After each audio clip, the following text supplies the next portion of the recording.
পুরো হাতে হাতে বিএনপি নেতাকর্মীরা, বিএনপি এবং আওয়ামী লীগের সন্ত্রাসীরা একটা তাণ্ডব চালাচ্ছে, তাণ্ডব। তার মধ্যে আজকে আমি ধর্ষণের খবর পেলাম, সানন্দী ইউনিয়নে দুইটা ধর্ষণের ঘটনা ঘটেছে শুধুমাত্র সাপলাগুড়িতে ভোট দেয় তাদের। যে ঘটনাটি ঘটেছে এটা একটি নির্মম ইতিহাস, যে 71 সালে এই ধরনের কাহিনী আমরা দেখেছি।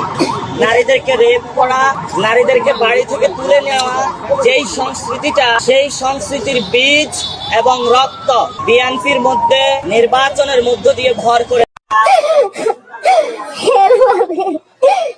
এনসিবি করছে।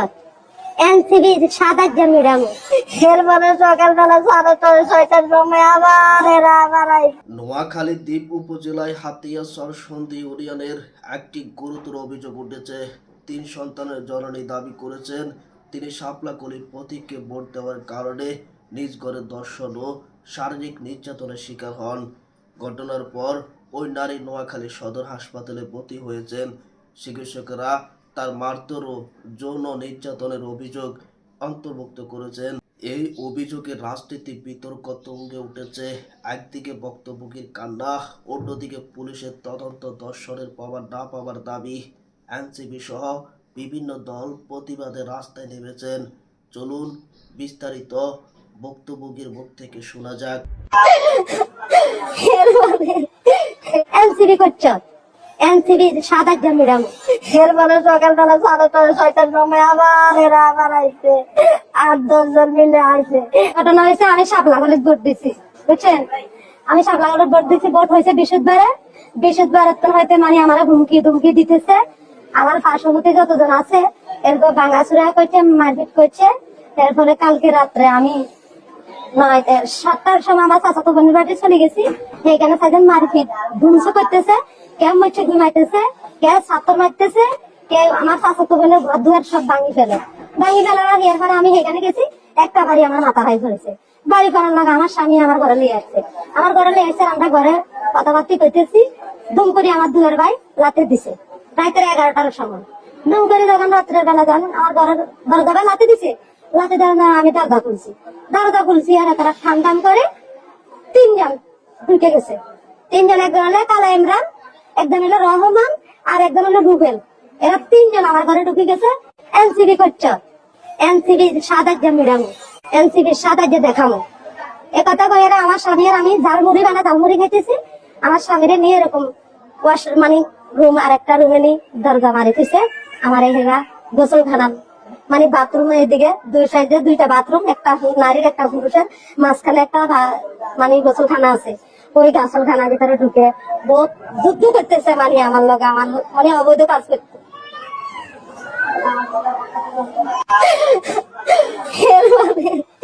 এরপরে আমি দিতে চাই না, জোর করে একবার গেছে, এরপরে চলে গেছে। আমি কান্দি কাটি আমার স্বামী আমি ঘরে চলে গেছি। আমার স্বামীকে আমি এখানে থাকতাম। এরপরে সকালবেলা 6:30-6টার সময় আবার এরা আবার আইছে, 8-10 জন মিলে আইছে। আমার পাকঘরের দরজা লাগছে, মেন ঘরের দরজা লাগছে, ভাঙ্গি চুরি দেখছি সব ভাঙ্গা। এরপরে আমার ঘরে ঢুকছে। ঘরে ঢুকি আমার বার করিয়ে লাগছে। আমার কলা চাঁদের আমার শেষরাইয়া আমার স্বামীর একদিকে বার করছে, আমার একদিকে বার করছে। শাপলাকলির ভোট দিছ, শাপলাকলির ভোট কেন দিলি? গোয়াত কে আছে? সাইতিঘাত আছে। এরপরে আমার গেছে আমার স্বামীটা মারপিট করে রাত এক মাথার মধ্যে জানি তো আরেক মাথা দি মারি কোথা। এরপরে আমার নিয়ে গেছে আমার স্বামীটা নাই গেছে, আমার লেগেছে এরপরে দি কহা তুই শাপলাকলির ভোট দিছ, তোর রাত্রেবেলা বেরি না। তুই যেদিন রাত্রে সবাই যদি আমার ভালো করে খাওয়াই দেন তাহলে তোরা আমি জীবন কিছু করতাম না। তো আমি কি করব? পিঠা তো খাইছি। 7টা-8টা বাড়ি দিছে, একটা বাড়ি হাতের মধ্যে, 2টা বাড়ি এই সাইডে, 3টা বাড়ি এই সাইডে।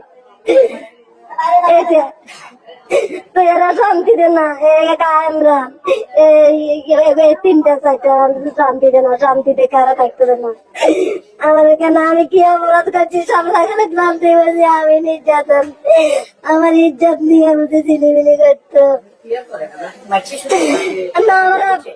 মারবার আগে অপমানি করছে কালকে রাত্রের সময়।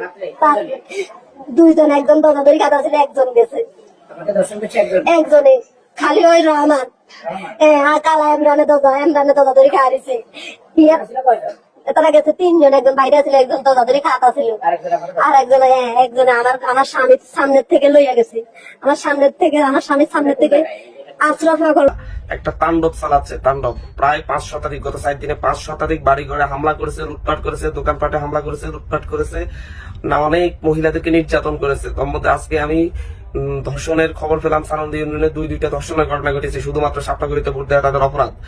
এই ব্যাপারে প্রশাসনকে বারবার বলার পরও প্রশাসন কোনো ধরনের অ্যাকশন নিচ্ছে না। হাতিয়াতে অতি দ্রুত সেনাবাহিনী মোতায়েন করে অস্ত্র উদ্ধার করা দরকার। মানুষের, আমাদের নেতাকর্মীদের বাড়িতে, এনসিপি জামাতের নেতাকর্মীদের বাড়িতে গিয়ে হামলা করতেছে, অস্ত্র নিয়ে, বগিদা নিয়ে, গুলি নিয়ে। এটা একেবারে ভয়াবহ অবস্থা শুরু হয়েছে হাতিয়াতে। এই তাণ্ডব থেকে হাতিয়ার মানুষকে রক্ষা করতে হবে। আমি সরকারকে বলবো, প্রশাসনগুলো অতি দ্রুত হাতিয়াতে অস্ত্র উদ্ধার অভিযান চালু করতে হবে।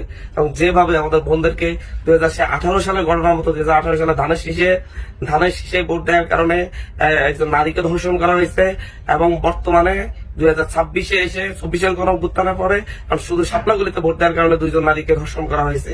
এর সাথে ভয়াবহ নিকৃষ্ট আর কি হতে পারে।